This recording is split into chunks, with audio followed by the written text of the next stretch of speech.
Today in News Roundtable, we are talking about the growing trend of dark tourism. And no, we don't mean traveling in the dark. We mean traveling to sites that have previously been home to some very violent acts, some very dark times in our history. Now we see that this is not, I think, an emerging trend, but definitely gaining a lot of steam on social media. Part of that has to do with recent visits to the site of the Chernobyl nuclear disaster. Now, recently, the brand new thing that we've heard is that there is a brand new type of vodka being made from grain that is being grown in this region, in an area that's still within the exclusion zone.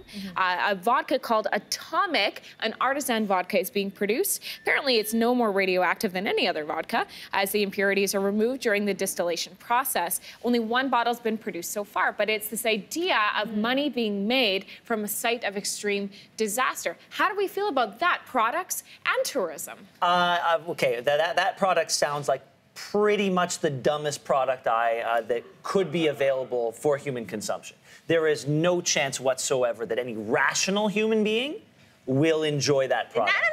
No. Ben, it has been tested, so they put it through the tests to see if there's how radioactive it is. It's not. No more radioactive than any other listen to vodka what you that's just out there said. on the market. They put it through a test to see how radioactive it was. Because that's the I don't want any of question. my food having to go through a test like that. Like, none of it. I think I would I don't want there to be a food doubt. Like, there shouldn't be a doubt. I'm on the opposite end. I want them to test my food. I want them to make sure that what That I'm it's eating radioactive. is safe. You enjoy that vodka. But this is the thing. The good thing about this product is that the purpose of it is not only to create a product that, you know, really it sparks intrigue in people in an area that has been really devastated by that explosion 30 years ago. But also the money from it goes back to the people in Chernobyl, those communities who have suffered economically. There's not a lot of job prospects. They don't have the health care systems that we enjoy here. So it's a tough life for people there. And they're hoping to put that money back into the company to continue to make this product for all those people who go to Chernobyl. Yeah, but there's so much. I think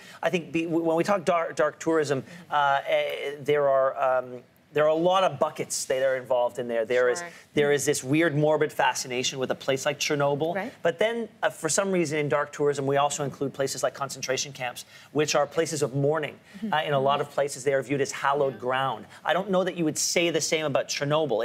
It's a place of human failing. It's a place where people, a lot of people view it as a sort of a place where you can go almost catalog the errors of the communist era. Well, if I may, I think that I know my fascination with going to visit places of the past is so that I can learn something. I've really learned as I become an adult that you can't hide from the mistakes you've made. And societally, we cannot hide But look at these from videos. mistakes. This doesn't necessarily look like people are there to learn anything. It looks like they're there to get something for the gram. But let me finish. When you go to these places, there's a way to behave. And I think we obviously identify taking selfies in a previous concentration camp. That is poor taste and awful. And if you're doing that, you need to reevaluate. But if we cannot visit these sites and say, we screwed up as society, whether it was a nuclear disaster or making horrible judgments on people based on how they look or what they believe. If we cannot learn from that, we will be no better in the future. And I would dare say we are at a time in society when we need to learn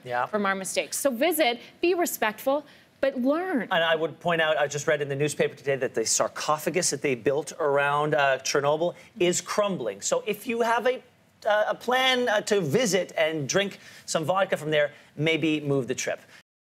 Thanks for watching. If you like this, be sure to subscribe here. And you can check out more Your Morning videos right here.